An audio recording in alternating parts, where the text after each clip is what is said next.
Muito bem, amigos. Lição número 11, a parte de quinta-feira. Vamos falar sobre o trabalhoso tempo do fim, quando não se poderá nem comprar e nem vender. Quando a Bíblia fala sobre o tempo do fim, que vai ser trabalhoso, o apóstolo Paulo diz assim, os dias finais serão trabalhosos. Nos últimos dias serão trabalhosos. Precisamos entender que em épocas passadas também já foram tempos trabalhosos. Os cristãos sempre estiveram na mira da besta, sempre estiveram na mira do demônio. E por isso não vai ser diferente no tempo do fim. Por isso, no passado, houve muita perseguição aos cristãos por causa da Bíblia. A Bíblia era o grande parâmetro. A Igreja Católica não queria que o povo lesse a Bíblia, porque muitos diziam assim, não vou na missa porque tem a Bíblia, eu vou ler a Bíblia. Então, se proibiu a Bíblia, porque a Bíblia era assim, esclarecia a pessoa. Então, isso trazia muitas dúvidas e, geralmente, os padres não gostavam de estar respondendo muitas perguntas relacionadas com a Bíblia. A teologia sempre foi muito escondida. Para ter uma ideia, na Boêmia era proibido ler a Bíblia. O presidente da Boêmia, ou seja, o rei da Boêmia, ele instituiu como assim, igreja master, igreja maior, ou igreja principal, a igreja católica. E todos deveriam obedecer tudo que a igreja católica estava ordenando. E uma das ordenações é não ter Bíblia em casa. Todas as Bíblias foram confiscadas. Se houvesse a denúncia de que uma casa tinha uma Bíblia, havia uma guarnição de soldado que ia até lá revistar a casa e dava penalidades para a pessoa. Foi dito que numa casa assim simples havia uma Bíblia e uma guarnição de soldado foi para lá.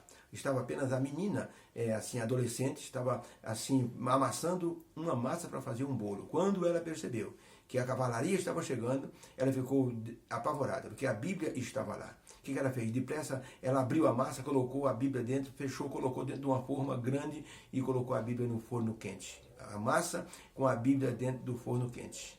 E então os soldados chegaram, ela abriu a casa, disseram que tinha uma Bíblia, ela disse, pode procurar. Eles vasculharam a casa de ponta a ponta. Se tivessem aberto o forno, veriam apenas uma forma com um grande pão assando. Quando eles foram embora, a menina então tirou o pão do fogo, do forno já estava bom, e então ao cortar o pão, lá estava a Bíblia. Foi chamada de a Bíblia assada. Era muito proibido ler a Bíblia ou ter qualquer tipo de credo. O profeta Daniel profetizou que no futuro haverá um tempo de angústia qual nunca houve. E o Apocalipse retrata esse tempo de angústia, mostrando dificuldades para os filhos de Deus.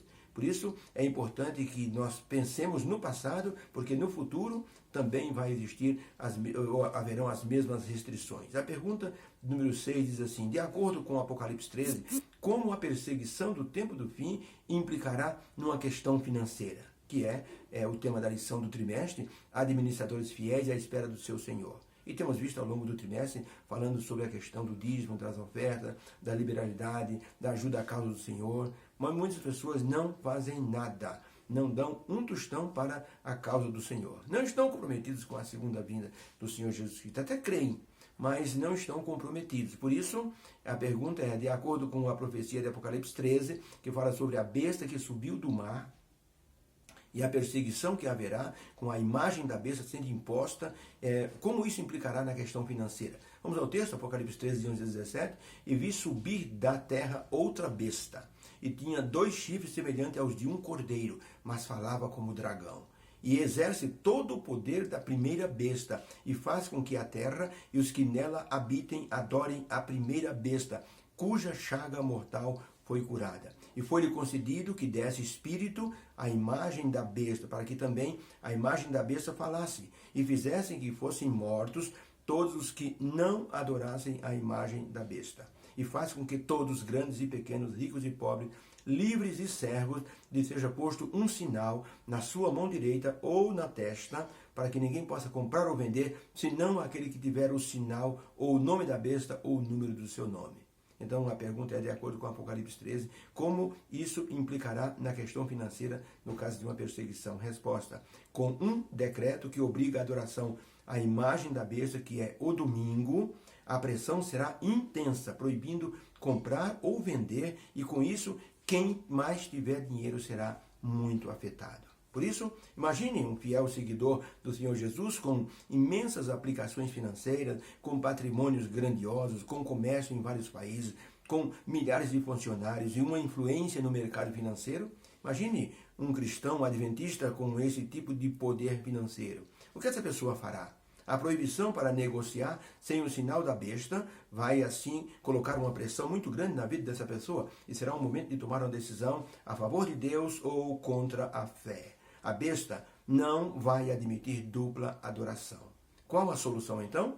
Desapegar-se desde já do amor aos bens para que a decisão de ficar ao lado de Deus seja mais fácil, mais racional, e mais resoluta e mais firme. Pergunta 7. Por que Deus pediu ao povo de Israel o dízimo das colheitas e dos animais? O que isso ensina ao povo sobre amar a Deus e que lição tem para nós? Aqui está o texto, Deuteronômio 14, 22, 23, Moisés dizendo, e palavras de Deus, certamente darás os dízimos de todo o fruto da tua semente, que cada ano se recolher no campo, e dos primogênitos das tuas vacas e das tuas ovelhas, para que aprendas a temer ao Senhor teu Deus todos os dias. Então a pergunta, por que Deus pediu o dízimo tanto do produto da terra como dos animais? O que isso tem a ver com a nossa questão de amar a Deus? Resposta, ao dar o dízimo das colheitas e dos animais, o povo aprendeu a amar a Deus através da fidelidade e do reconhecimento de que tudo vinha das mãos do Senhor Deus.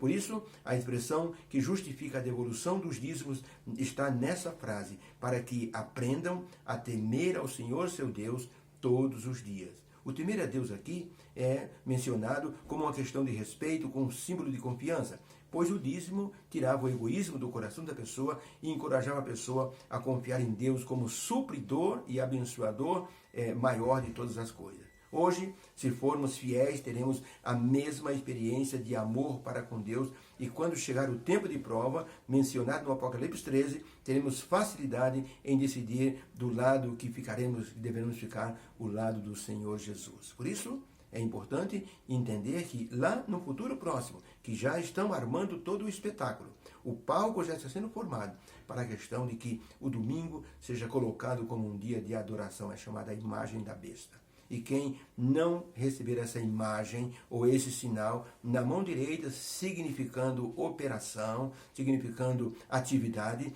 ou na testa, significando a questão de aceitação mental, se a pessoa não tiver esse sinal na mão ou na testa, não poderá comprar nem vender.